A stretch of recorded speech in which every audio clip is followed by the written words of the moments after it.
Hi everyone, number one Marmaduke fan here. I saw a little leaked footage from Star Wars Episode 9. What is this? The Rise of Skywalker or something? I'm not going to see this movie. I'm not even going to buy it on DVD.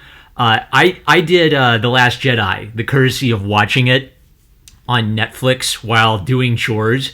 I'm not even going to do this one, the courtesy of watching it while doing chores. So I think I kind of want to say a little, wave goodbye to Star Wars, kind of like Veer waving goodbye to Mr. Morden on Babylon 5. Obscure reference to early 90s sci-fi TV shows that are surprisingly good if flawed, and you should definitely check out if you're sad about Star Wars. But anyway, that tangent actually is relevant to the point. So while people are talking about the new Star Wars movie, they are also having this kind of meta discussion about arts criticism that I actually think is more interesting than the Star Wars movie itself. So the kind of question is, how much is too much for when you're criticizing Star Wars? Like, I think arts criticism is good, and I think it's actually valid if you criticize bad art and say why you think it's bad. That can be really useful to thinking about how to make good art. But I think we all know there's like a weird line where after you've talked for 80 hours on the topic of why the new Star Wars movie is bad, and you've mentioned it at every single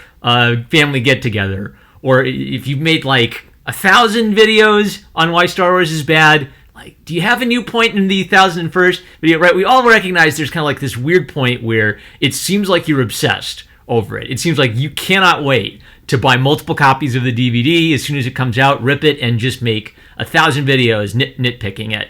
So what's the difference? What's the difference between like valid negative criticism and kind of this weird obsessive criticism? And I kind of had to like think through this, because my initial reaction was, I don't like these movies. Someone makes a video making a really good argument for why it's a bad movie. Yeah, I like that. I agree with it. And it kind of took me time and seeing like really bad examples of it for me to realize that kind of like crazy, like endless anti-Star Wars criticism seems to have become like a cottage industry on YouTube. Like, it's a really fast way to grow a YouTube channel.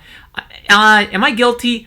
I'm kind of guilty of this, right? Like he who is blameless tossed the first stone. I noticed the Star Wars movie was out. I figured, well, I might as well make a video while it's relevant. But in my defense, in the one video I made about it, I actually didn't talk about Star Wars that much. I mostly talked about how much I like Cinderella, because Cinderella is the female protagonist that everybody likes to bag on and call her a damsel in distress. But if you actually read the German fairy tale, German Cinderella is completely fascinating, and she does a lot of cool stuff. She's climbing up trees, she's vanishing, she's mourning the loss of her mother. The prince is laying some traps for her, and German Cinderella is eluding the prince's trap. German Cinderella is a great character.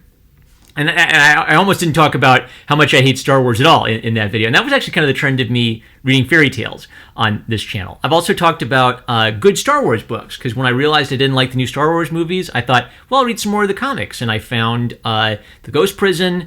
I started the famous book that was supposed to continue the original trilogy. I haven't had time to sit down and finish reading it yet, but I found some really good content outside of Star Wars, kind of to help me mourn the loss of Star Wars. So basically, if you are the kind of person who, like me, has like a really close childhood connection to Star Wars, and you're kind of sad about the new movies, rather than just bag on Star Wars, I kind of want to like give you a little hope that maybe you need something good to replace it with. Your negative criticism can be valuable, but you need to have a positive counterpoint, which is something I've kind of purposely been trying to do. I'm trying to find good books. I'm trying to find good sci-fi. I'm trying to find good stories which illustrate the point better than just bashing on what's wrong with the story. So I was actually going to talk about what's wrong with this scene, and I'm guessing that Disney is super carefully monitoring to make sure this gets leaked out. But someone leaked it, so I might as well talk about it. So in the scene,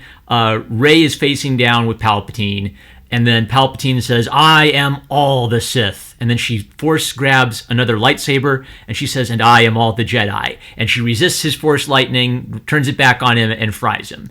And I feel bad because I haven't seen this movie yet. I'm reviewing it, but I've seen enough to have formed my opinion. And no, I don't want to pay money to see it. The problem with a scene like this is it's subverting expectations. It's calling up the nostalgia from episode 6, but kind of missing the point. So when Emperor Palpatine overwhelms Luke Skywalker with his Force lightning, that's kind of a shocking moment because Luke is basically helpless before him.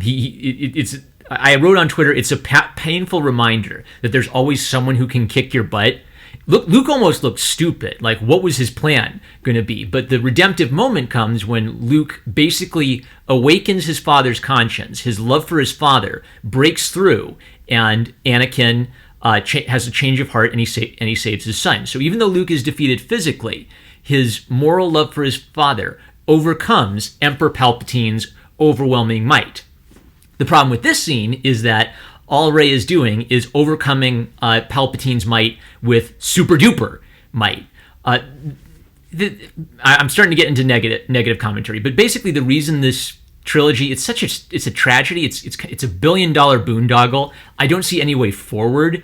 Like, even if they do a hard reset and said these 3 movies didn't happen, like, do you believe that the next crew of people are going to do any better? Do you believe they're going to get people who understand it, understand the power of the story any better than the first group of people did? And even if they do, like, how are they going to do anything without ticking off the old crowd who loved Rey and who loved deconstruction, right? So Star Wars is basically hopeless. It's time for you to wave goodbye, like Veer in Babylon 5, which you gotta watch, and then go watch some other good sci-fi show like Babylon 5, because they've just missed the point of what makes the old trilogy work. I don't need to see the whole movie to understand that. Just a clip of this. Another thing, too, is Palpatine coming back. I know they brought him back in the books, and that's already kind of it's annoying to bring him back at all because he's already been defeated. We need a new threat, whether it's the books or the movies. But in this especially, it's so shoehorned in. They haven't set him up for 2 whole movies, so we don't have an investment in Palpatine being back, other than that he's